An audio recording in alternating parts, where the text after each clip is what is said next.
Fala galera, sejam muito bem-vindos a mais um vídeo do canal. No vídeo de hoje a gente vai falar a respeito do cronovisor, que foi um tema que me pediram bastante. O cronovisor seria uma máquina inventada por um padre católico com a ajuda de outros 12 cientistas na década de 50, que permitiria ver e ouvir o passado.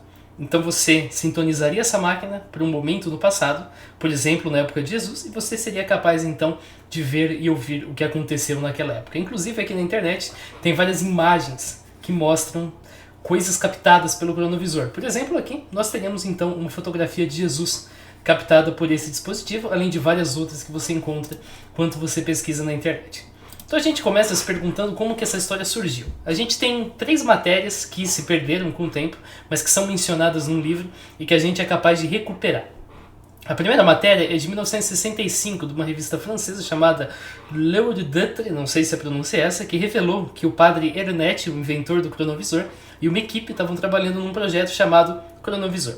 A segunda matéria é de 1965 também, para um jornal italiano chamado Il Giorno, que dizia que as explosões de Sodoma e Gomorra tinham sido registradas pelo cronovisor, que a KGB já tinha tomado conhecimento desse equipamento. A terceira matéria é de uma revista italiana de 1966 que menciona o artefato como um oscilógrafo eletrônico. Aqui a gente tem as menções a essas edições num livro que está disponível apenas trechos no Google Books, mas que você pode usar aqui um pequeno truque para você ser capaz de ler tudo que está escrito nele. Porém, a história vai ganhar popularidade mesmo em 1972, com a publicação de uma notícia a respeito dessa invenção numa revista chamada La Domenica del Corriere.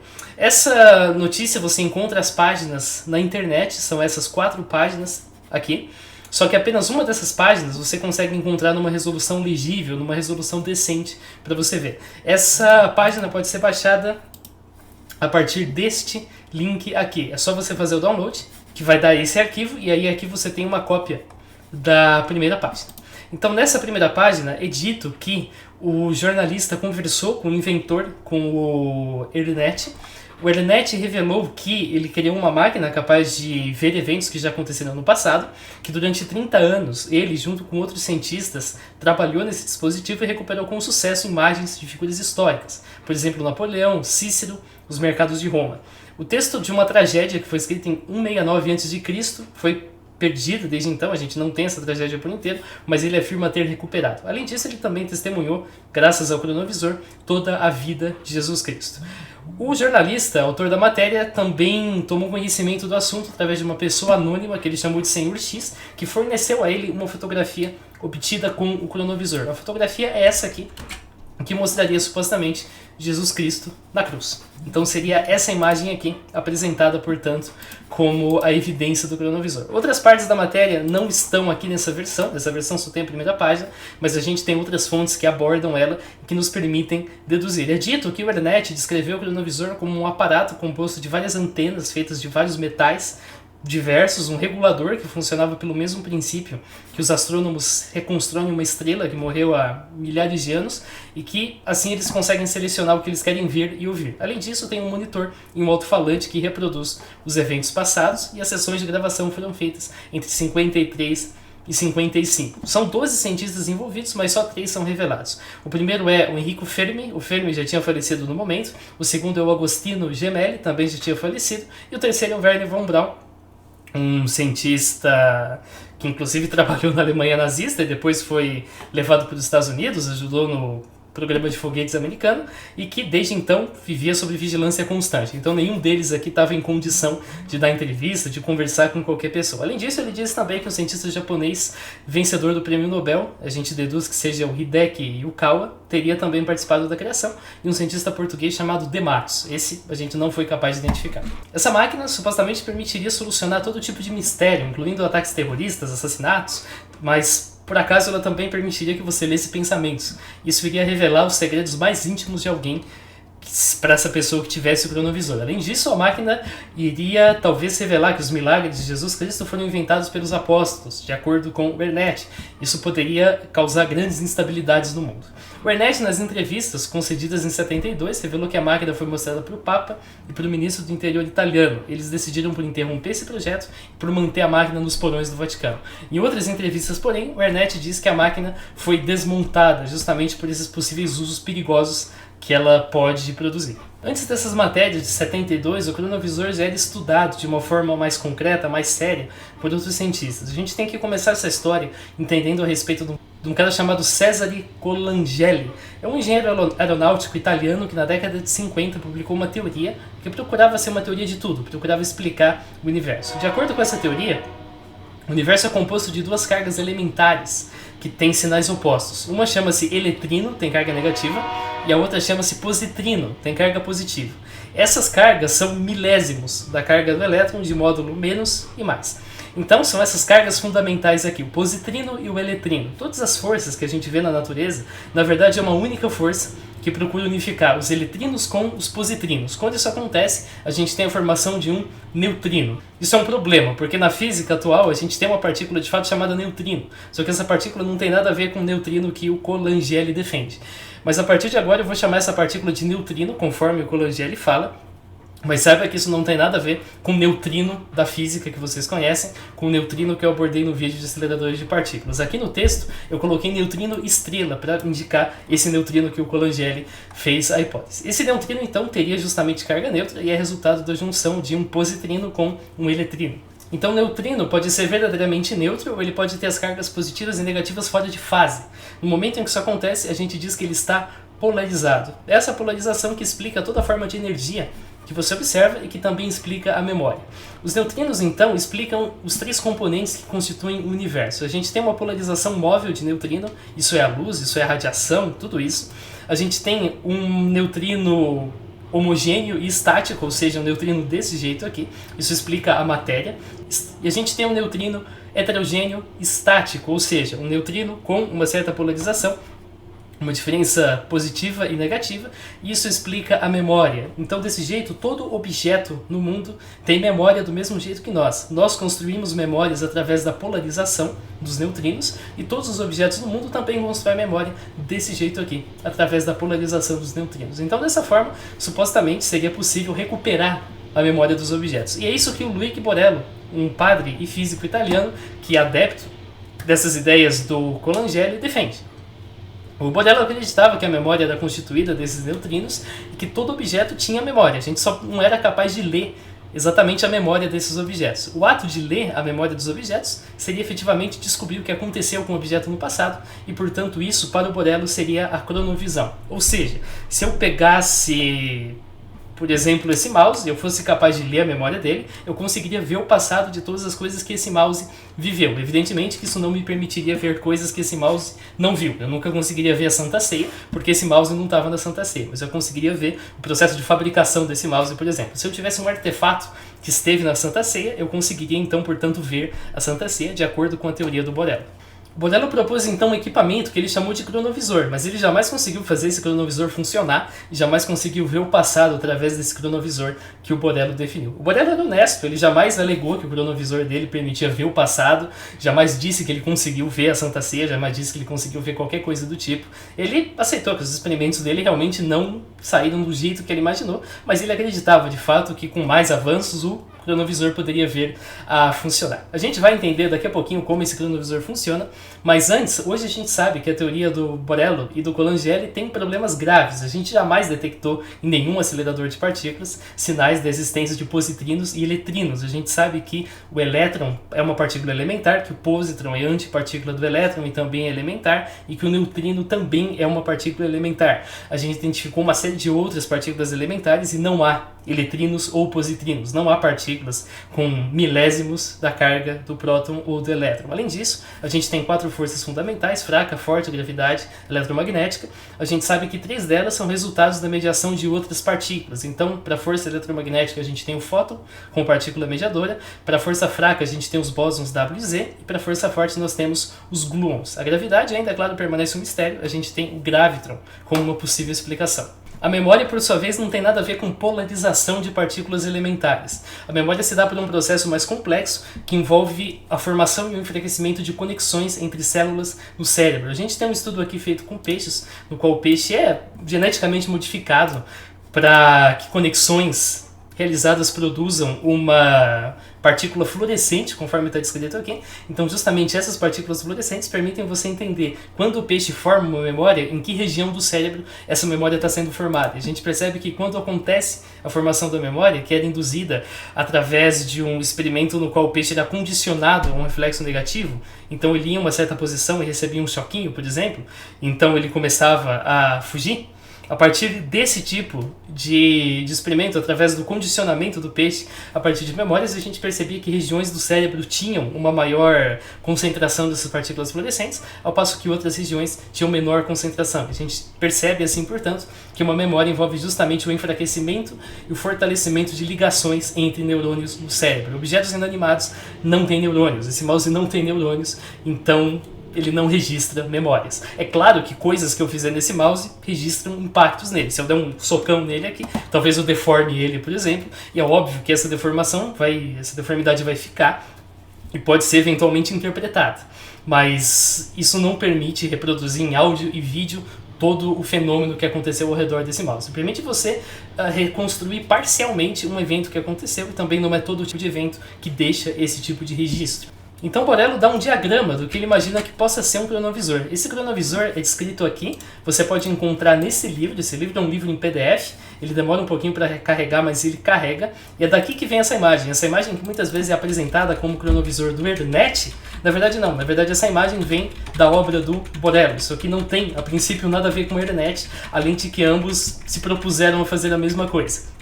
Mas isso vem aqui, isso vem do manual do Borello, conforme você pode ver exatamente aqui. E aqui você tem até mais uma vez esses desenhos que simbolizam os neutrinos, positrinos e eletrinos. Então, como que o cronovisor dele a princípio funcionaria? Então, o primeiro elemento aqui desse cronovisor é um gerador de sinal, uma fonte de sinal. Uma fonte de sinal é isso aqui. Aqui você pode escolher exatamente como que a sua fonte vai se comportar, se ela vai produzir um sinal em forma de senoide, se vai produzir um sinal em forma de serra, com que frequência esse sinal vai ter, assim por diante. Esse aqui é um dos componentes. Essa fonte de sinal alimenta um osciloscópio, conforme está aqui. Então você pega as duas saídas dela e liga diretamente no osciloscópio. Você liga também isso numa sonda ativa.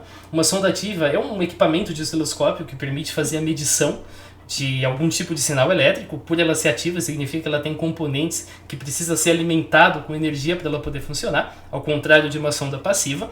Essa sonda ativa está em contato com o objeto que está sendo analisado, que dá um certo testemunho. A leitura dessa sonda ativa passa aqui por uma solenoide.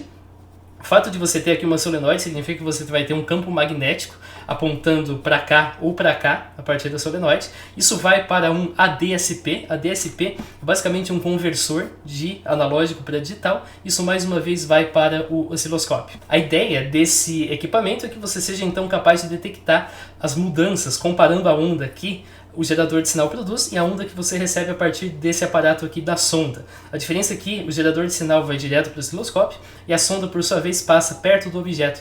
Então, você estaria, a partir das diferenças entre a onda captada pelo gerador de sinal e a onda que passou perto do objeto, você seria então capaz de deduzir o que aconteceu com o objeto. É bastante provável que esse experimento aqui estava mais detectando incertezas experimentais da onda e mais desse aparato aqui do conversor analógico para digital e mais a solenoide, do que estivesse propriamente detectando algo em função desse objeto aqui. É bem provável que o objeto em si não estava influenciando muita coisa na sonda. Ou se tivesse, é bastante provável que ele não estava influenciando nada no quesito das memórias que esse objeto poderia carregar. Porém, ainda assim, ele acreditava que com algum tipo de modificação, porque isso aqui evidentemente é só um osciloscópio, isso aqui você só consegue ver uma forma de onda a respeito do sinal que você está analisando. Ele acreditava que com algumas mudanças, transformando aqui alguns equipamentos em equipamentos mais complexos, você poderia sim ser capaz de ler o passado em áudio e vídeo. Mas a verdade é que o cronovisor dele nunca saiu de um osciloscópio, ele nunca teve resultados consistentes que pudesse afirmar, não, com certeza a gente está lendo as memórias de um objeto. Hoje a gente sabe que os objetos não carregam memórias. Porque a gente tem um outro cara chamado Ernet. O Ernet é justamente a pessoa que respondeu por todas essas entrevistas que foram divulgadas na imprensa a respeito de uma máquina que teria fotografado a Santa Ceia, por exemplo. O Borello jamais alegou que ele tinha feito esse tipo de coisa, e ele de fato ficou bastante entusiasmado quando ele recebeu as notícias do cronovisor do Ernet. Nesse momento, ele contatou o Ernet para obter mais evidências, obter mais informações. Só que o ERNET se mostrou bastante relutante em apresentar qualquer tipo de demonstração, qualquer evidência de que o cronovisor dele existia, e isso transformou o Borello no maior crítico desse dito cronovisor. O Borello percebeu que o ERNET não estava falando nada muito consistente e que provavelmente o ERNET não tinha cronovisor nenhum. A gente de fato não tem diagramas ou descrições do cronovisor do ERNET, a gente só sabe que é um aparato com um monte de antena, um monitor e um alto-falante, que funcionaria pelo mesmo princípio que os astrônomos captam estrelas distantes. Porque é verdade, quando você olha para o céu, você está vendo a luz que chega até você, que foi emitida talvez há milhares de anos no passado. Então, de certa forma, quando você olha para o céu, você está vendo o passado. Quando você olha para o Sol, e não é uma boa ideia você olhar diretamente para o Sol, mas você está recebendo a luz que foi emitida há 8 minutos. Quando você olha para Júpiter, você está vendo, na verdade, entre 30 a 50 minutos no passado. Você está vendo luz que foi refletida entre 30 a 50 minutos no passado na superfície de Júpiter e que, portanto, chegou até você. A gente pode estudar um pouquinho a respeito dessas alegações e a gente pode tentar entender por que isso não faz sentido. Só lembrando, esse diagrama aqui não é do cronovisor do ERNET. Esse diagrama é do cronovisor do Borello, que nunca acabou a funcionar e a fornecer resultados que você espera de um cronovisor. Então, o cronovisor do ERNET seria capaz de transmitir tanto som quanto imagem. O som, a gente sabe que é uma perturbação que se propaga num certo meio e que altera a forma como as moléculas desse meio estão dispostas. Então, elas estão, no caso aqui, de uma onda sonora, mais esparsas ou mais densamente agrupadas. Quando um evento gerador de ondas sonoras ocorre, a gente tem a propagação dessas ondas em direção que se afasta do evento. Elas podem, eventualmente, refletir em objetos e com isso mudarem de direção. Essas ondas sonoras, porém, sempre vão gradualmente perder intensidade, porque nenhum meio de propagação é ideal. Isso significa que parte da energia da onda sonora vai ser convertida em calor. Então, mesmo que eu produzir uma onda sonora num espaço totalmente isolado, em que essa onda sonora seja a única perturbação existente, ela vai gradualmente perdendo intensidade. Além disso, novos eventos desses meios vão dar origem a novas ondas sonoras. Isso no ambiente real como aqui é na Terra, e os meios vão se reorganizando conforme essas novas ondas sonoras. Ou seja, se eu pegar aqui o ar dessa sala, eu não vou conseguir recuperar o que eu falei ontem, porque isso já perdeu intensidade, isso já foi convertido em calor, isso foi inclusive absorvido pelas paredes, foi absorvido por outros materiais, e além disso, novas ondas sonoras que eu emiti já foram sobrepondo essas perturbações. As ondas sonoras requerem um meio para se propagar, então isso quer dizer que elas não vão escapar para o espaço. A luz, por outro lado, não. A luz é uma onda eletromagnética, ela não precisa de um meio para se propagar e ela de fato escapa para o espaço. Viaja na velocidade de 300 mil km por segundo. Por isso, quando você olha para o Sol, você vê a luz de 8 minutos atrás. Júpiter, entre 30 e 50 minutos atrás, dependendo da distância que Júpiter está da Terra. A princípio parece fácil imaginar que o cronovisor recupera a luz que foi emitida há 2.000 anos atrás e pronto, mas isso não é tão simples, porque a luz emitida há 2.000 anos atrás, nesse momento está a 2.000 anos-luz de distância da Terra. É muito legal que a gente tem uma unidade que serve exatamente para isso. Então, se você considera um evento há 30 anos atrás, a luz que originou, a luz produzida por esse evento está a 30 anos-luz da Terra. Se você considera um evento há 65 milhões de anos atrás, a luz está a 65 milhões de anos-luz da Terra. Para fins de comparação, o diâmetro do Sistema Solar é apenas de 11 horas-luz. Então, a luz que saiu aqui da Terra há 11 horas atrás já certamente deixou o nosso Sistema Solar. E a luz de 4 anos atrás já está na próxima Centauri, a estrela mais próxima da Terra. Mesmo que a gente fosse capaz de se teleportar para algum ponto remoto do universo, a 4 anos-luz daqui, ou a 2.000 anos-luz para apontar um telescópio para a Terra, esse telescópio teria que ser imensamente grande para enxergar eventos com uma resolução mínima. Então vamos imaginar que a gente queira enxergar uma imagem de Jesus bastante pixelizada, estando a 2.000 anos-luz da Terra. Uma imagem bem pixelizada seria uma resolução de 20 centímetros. A gente pode calcular aqui qual seria o valor em radianos que esses 20 centímetros representariam. Então, com isso a gente chega em 1,1 vezes 10 a menos 20. Isso aqui seria a resolução mínima que um telescópio teria que ter para poder ser capaz de fazer essa observação. Se você não trabalha com astronomia, isso não significa muita coisa. Vamos converter esse valor em algo mais palpável. Um telescópio com essa resolução teria que ter um certo diâmetro. A gente pode usar essa fórmula aqui para calcular qual seria esse diâmetro. Para isso a gente vai pegar aqui o comprimento de onda que a gente está lidando. Vou colocar aqui 600 nanômetros, o comprimento de onda médio. Eu vou pegar aqui então a nossa resolução. A gente vai chegar que esse telescópio teria que ter 54,5 bilhões de quilômetros de diâmetro para ser capaz de enxergar Jesus com uma resolução bem pixelizada. Isso é quase 10 vezes a distância de Netuno até o Sol. Então teria que ser um telescópio gigante, tipo, muito grande mesmo, para ser capaz de ver uma imagem muito ruim. Em outras palavras, não é possível. Infelizmente, mesmo você de alguma forma conseguisse chegar nessa posição, que o cronovisor não tem absolutamente nada que indica que ele faz, você não seria capaz de obter esse tipo de visão. Isso seria impossível. Mas e as supostas fotografias do cronovisor? A gente tem várias supostas fotografias do cronovisor e a questão é que elas não mostram o cronovisor. Uma delas vem dessa página aqui, essa é uma página biográfica a respeito de um outro cientista chamado Ferdinando Casamari. O Ferdinando era professor de neurologia e também um psiquiatra, e aqui você tem ele numa câmara de Faraday, ou seja, uma gaiola de Faraday, isso aqui. A gaiola de Faraday é uma gaiola isolada eletricamente do resto, ele usava isso para fazer experimentos com detecção de ondas cerebrais, isso não tem nada a ver com um cronovisor. Uma outra imagem, essa imagem aqui, na verdade, é uma máquina do tempo do cinema, de um filme chamado The Time Machine, conforme está aqui. Essa é a máquina do cinema e que não tem nada a ver com o cronovisor. Infelizmente eu não achei a origem dessa outra fotografia que traz o que parece um monitor bem pequenininho. Talvez seja um projetor de slides antigo, eu realmente não sei.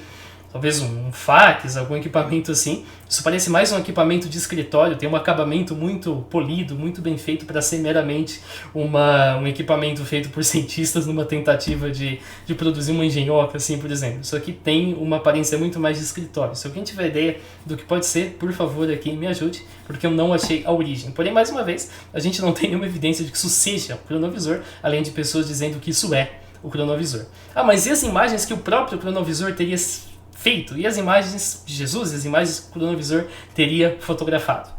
Bom, a fotografia original que foi associada com a imagem, essa fotografia aqui de Jesus Cristo, na verdade é apenas um cartão postal de uma estátua de Jesus presente num santuário local. Aqui a gente tem a fotografia obtida com o cronovisor e aqui a gente tem um cartão postal dessa estátua de Jesus. Aqui a gente tem a própria estátua de Jesus, ela está num ângulo diferente, eu só achei essa na internet, mas perceba-se que aqui a gente tem uma mancha de sangue, perceba que a mancha de sangue é exatamente a mesma vista aqui. Então é propriamente a mesma estátua. Essa estátua foi feita em 1931. Se você tem dúvidas de que elas realmente mostram a mesma coisa, faça aqui a comparação no Photoshop. Olha só, eu posso sobrepor uma na outra e você vai ver que é exatamente a mesma imagem, exatamente o mesmo ângulo, exatamente o mesmo tudo. É igual, exatamente igual. É a mesma coisa. Se fosse simplesmente uma outra fotografia dessa estátua, você ainda poderia usar uma desculpa que o Bernet vai usar, você vai ver daqui a pouquinho. Mas nesse caso essa desculpa não vale, porque é um recorte. Você simplesmente pegou esse trecho aqui, recortou e falou que isso é uma imagem de viagem no tempo, quando na verdade não é. Outras fotografias com o tempo foram anexadas na história contada na internet. Uma delas é essa fotografia aqui, acho que eu até mostrei no começo do vídeo. Na verdade isso aqui é uma obra de arte do autor chamado Johannes Raphael, é de 1900. A imagem é justamente essa aqui.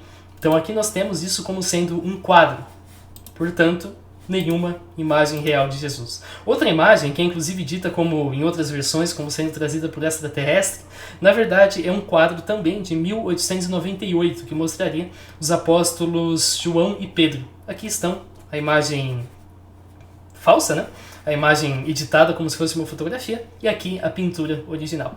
Tem um vídeo também no YouTube chamado Medieval Found Footage. Seria uma filmagem encontrada da Idade Média. Alguns dizem que teria sido feita com o cronovisor. A imagem é essa aqui, eu não vou colocar por questão de direito autoral. Na verdade, isso aqui são apenas cenas de um filme chamado El Vale de las Espadas. Conforme está descrito aqui, é literalmente um copia e cola. O cara pegou essas cenas aqui, colocou um filtro branco e preto, desfocou um pouquinho e pronto. A filmagem medieval do cronovisor estava pronta. Mas é simplesmente cena do filme. Por fim, uma última imagem eu não consegui localizar, é essa aqui. Aqui nós temos uns aquedutos e aqui nós temos a cena da crucificação. Ela é familiar para mim, não sei se porque eu vi essa história do cronovisor há muito tempo, ou se porque de fato eu assisti o local em que essa imagem aparece, mas eu acho que vem de algum filme da Paixão de Cristo. Se você tem ideia de qual, por favor comente aqui. Eu imagino que seja porque existem dezenas de filmes da Paixão de Cristo, então é bem provável que alguma delas de fato traga essa imagem. O Bernet, como eu disse também no começo, ele também teria dito que ele traduziu uma obra, uma tragédia que se perdeu com o tempo. Essa tragédia seria Thyestes, escrita por Quinto Ennio. Um autor chamado Peter Krasa apresentou a tradução para o inglês dessa versão que ele transcreveu do latim e também pediu que a Catherine Owen Eldredge, que é PhD em literatura clássica pela Universidade de Princeton, analisasse a dita transcrição. Ela disse que tinha muitas palavras ali em latim que só viriam a aparecer no idioma, no latim, 250 anos depois, de 169 a.C., então muito tempo depois de quando a peça teria sido recitada. Além disso, tem várias palavras repetidas, indicando que o cara tinha um vocabulário pobre do latim. Isso não é de se esperar para o quinto Ennio, mas é bem convincente quando você considera que provavelmente foi o Ernest que escreveu essa versão. Por fim, a gente tem alguns trechos que são conhecidos da obra do quinto Ennio, e como o trecho que o Ernest apresentou é mais ou menos 10% do tamanho que a gente imagina que a obra tinha no total, a gente imagina que 10% dos trechos conhecidos estejam na parte que o Ernest apresentou. Porém, na verdade, o índice é 65%. É como se a gente só conhecesse alguns trechinhos da obra de Shakespeare e, quando você recuperasse uma obra de Shakespeare do futuro, tivessem a maioria desses trechinhos ali, apesar de que você recuperou apenas uma pequena fração, que devesse conter uma fração também pequena dos fragmentos que você já conhece. Isso tudo é bastante suspeito. Isso indica que a transcrição da tragédia que o Ernest apresentou, na verdade foi ele que escreveu ali com base no que ele sabia de latim, e não algo que ele voltou ao passado e viu. Aí também tem a dita imagem, né, a imagem de Cristo, e vem a pergunta, o que exatamente o Ernest usou como desculpa para justificar isso aqui? Porque o Ernest continuou defendendo que essa imagem seria uma imagem genuína. O Ernest disse, na verdade, que a escultura foi feita por um artista que se baseou no relato de uma freira que teve uma visão do momento da crucificação. Então a escultura ela é bem realista por causa disso, ela retrata a crucificação, então lógico que vai parecer. Mas você já viu que não parece, simplesmente. Parecer é uma coisa, idêntico é outra coisa. Isso aqui é idêntico, é exatamente a mesma cena, isso não acontece. Faça um experimento, veja alguma coisa, descreva essa coisa para outra pessoa, a outra pessoa ao mesmo tempo pinta, por exemplo, e vê se as coisas vão ser idênticas. Isso simplesmente não acontece, é uma desculpa bastante esfarrapada, porque, como eu disse, são idênticos. Se fosse a escultura de outro ângulo, que não está num cartão postal, a gente talvez até pudesse usar esse tipo de desculpa, mas não é o caso aqui. É uma fotografia, isso aqui é uma fotografia tirada de uma escultura que é idêntica à dita fotografia de Cristo, feita pelo cronovisor. Mas alguns artigos dizem que o Vaticano ameaçou excomungar qualquer um que usasse o cronovisor, num decreto de 1988. Essa é uma informação bastante forte, e se isso for verdade, coloca em xeque tudo que eu apresentei para vocês aqui até agora, conforme esse artigo diz. Agora acontece que isso é mentira. Aqui você tem uma lista dos documentos do Vaticano publicados aqui. Essa lista é bem extensa, como você pode checar. Se você der Ctrl F, pesquisar por 1988, você vai ver que tem 4 resultados. Desses 4 resultados, um deles discute a salvação para protestantes, o outro é um juramento que aqueles que assumem uma posição na igreja têm que fazer, o outro discute a visão da igreja perante biomedicina, embriões e processos clínicos relacionados, e um quarto provavelmente deu origem a toda essa confusão. Você pode lê-lo aqui, que de fato trata da excomunhão. O problema é que esse decreto aqui não fala nada sobre cronovisor ou sobre pessoas que usam equipamentos para registrar o passado. Esse decreto aqui basicamente fala, se você for pego gravando, filmando, fotografando, registrando de qualquer forma uma confissão, você vai ser excomungado. Se você for pego registrando o que o padre fala na confissão, ou o que o fiel fala na confissão, você vai ser excomungado. É isso que esse decreto aqui diz. Esse decreto não fala nada, em momento algum, a respeito de cronovisor, ou a respeito de um equipamento análogo ao cronovisor. Isso simplesmente não existe. O Ernest também disse algumas coisas sobre o cronovisor no fim da vida, porque em última instância não existem provas consistentes da existência do equipamento, não existem testemunhas, já que nem mesmo as pessoas próximas a ele, por exemplo, François Brune, que escreveu um livro a esse respeito, tiveram qualquer chance de ver o cronovisor. Todo mundo reconhece que a gente só tem a palavra do Ernest para considerar a história do cronovisor, não tem nada além disso.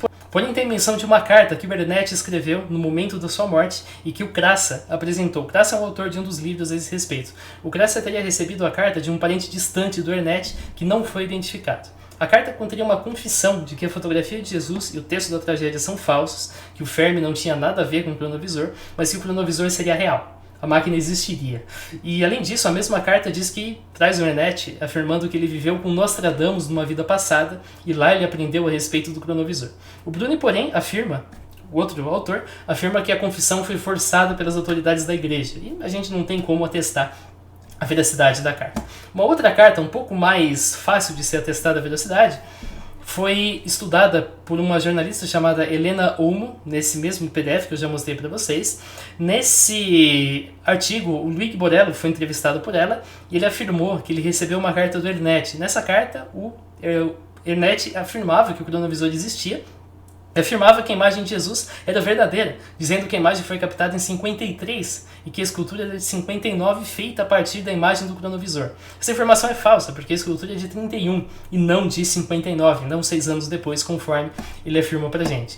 A Helena Olmo também entrevistou a irmã do Ernetti. A irmã do Ernetti disse estar crédula das afirmações que ele fazia, acreditando, portanto, na autenticidade dessa versão. Em última instância, é palavra contra palavra, e a gente não tem exatamente como checar ou afirmar qualquer uma dessas cartas aqui. Ninguém apresentou o texto da carta propriamente, a gente não tem como checar a autoridade. A do Crassa é mais difícil de checar, porque é de um parente distante, simplesmente. As que a Helena apresentou são de pessoas com maior reputação, que ela entrevistou pessoalmente.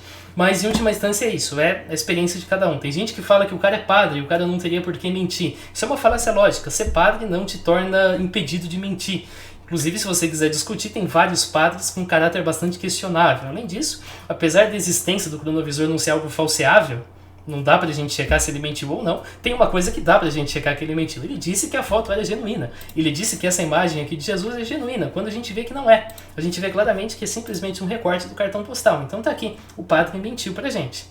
Então, dessa forma, a gente pode concluir que não existem evidências para a existência do cronovisor, além do próprio relato do Ernetti, e que isso é uma evidência muito fraca para uma alegação tão extraordinária. Além disso, as outras provas que a gente analisou são forjadas.